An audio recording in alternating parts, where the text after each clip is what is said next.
Old Okinawan masters used to say that karate and kobudo are like two wheels on a cart. You need both to be a complete martial artist. Unfortunately, the art of kobudo was lost in many dojos during the modernization of karate in mainland Japan. And as karate moves further and further away from its functional origins, it is more important than ever for us to revive Okinawan kobudo. I just launched an online course called Kobudo Mastery that teaches you the bo, sai, tonfa, nunchaku, kama, tekko, eiku, timbe, and rochin.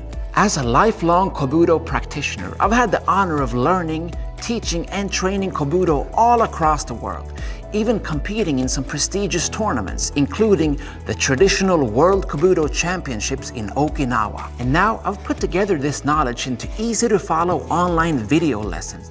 Visit kobudomastery.com to learn more, or just click the link in the video description.